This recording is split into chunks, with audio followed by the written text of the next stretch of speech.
వికారాబాద్ జిల్లాలో అధికారుల అండదండలతో దళారులు రెచ్చిపోతున్నారు. నవాబుపేట రైతు బజార్ దళారుల ఏర్పాటు చేసిన రైతు బజార్లో దళారుల ఆధిపత్యం పెరిగింది. ఎంతగా అంటే రైతు బజార్ రైతులదా దళారులదా అన్నట్టుగా తయారైంది. అధికారులకు లంచాలు ఇచ్చిన దళారులకు మాత్రమే కూరగాయల విక్రయానికి అవకాశం కల్పిస్తున్నారని రైతులు ఆరోపించారు. నిజమైన రైతులను రైతు బజార్లోకి అనుమతించడం లేదని వాపోయారు. ఈ వ్యవహారంపై తక్షణమే చర్యలు తీసుకోవాలని కోరుతూ కలెక్టర్కు ఫిర్యాదు చేశారు. తమకు న్యాయం జరగకపోతే ఆందోళన చేపడతామని హెచ్చరించారు.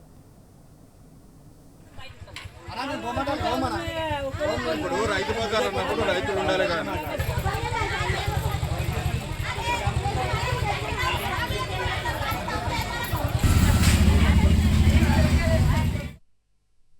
అంతా వచ్చి అక్కడ కాల్ చేసి మేము కూర్చున్న ప్లేస్లలో వచ్చి అమ్ముతున్నారు. మమ్మల్ని అమ్మనిస్తలేరు, మాకు జాగాలు ఇస్తలేరు. వచ్చి ఎక్కతక్క అంటే గుద్దనీక కూడా తయారవుతున్నాం. అయితే మనం రైతులం తెచ్చుకొని మనం అమ్ముతుంటాము. మనం కొంచెం కొంచెం తీసుకొని పోయి మనం అమ్ముతున్నాము. అయితే వాళ్ళు ఏం చేస్తున్నారు, ఒక్కొక్కరు 20 ఐటమ్స్ కొనుక్కొచ్చి అమ్ముతున్నారు. 20 ఐటమ్స్ వీడికి వెళ్ళి ఒక టెంట్ వేసుకుంటున్నారు.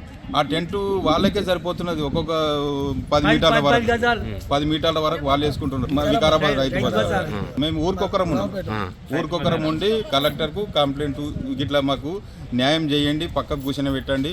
వాళ్ళకి ఆల్రెడీ స్టాళ్ళు ఉన్నాయి. స్టాళ్ళు ఉండగా మా దగ్గర వచ్చి మేము రైతుల మేడ అమ్మితే ఆడొచ్చి వాళ్ళు కూర్చుంటున్నారు. రైతుల దగ్గరనే పబ్లిక్ కొననీకి వస్తున్నారు కాబట్టి రైతుల దగ్గర వచ్చి కూర్చొని మాకు అమ్మనిస్తలేరు, మాకు ప్లేస్లు ఇస్తలేరు. అందులో ఆ సిబ్బందికి వాళ్లకు కన్సల్ట్ ఉన్నది.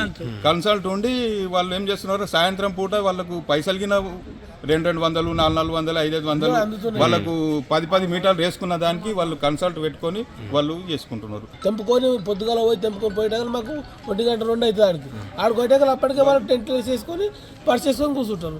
మేము జరిగిన స్థలం ఉంటే కూర్చుని పోతే మా ఇంకో మనిషి అని తోపేస్తున్నారు.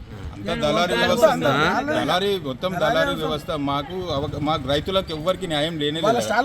రైతులకు న్యాయం జరగాలంటే మరి సార్ పోయి చెప్పినాము, వినతి పత్రం ఇచ్చినాము, అందరం సంతకాలు పెట్టి ఇచ్చినాము. మరి ఒక పారి వచ్చి నేను చూస్తా అంటాను అన్నాడు. ఏం న్యాయం చేస్తాడు అనేది ఇక సార్ మీద ఆధారపడ్డది. మాకు న్యాయం చేయండి సార్, మేము రైతులను బతకనియండి అంట అని చెప్పి చెప్పుకున్నాం. వాళ్ళ స్టాల్ ఖాళీ ఉన్నాయి, వాళ్ళ స్టాల్ ఆల్రెడీ ఖాళీగా ఉన్నాయి.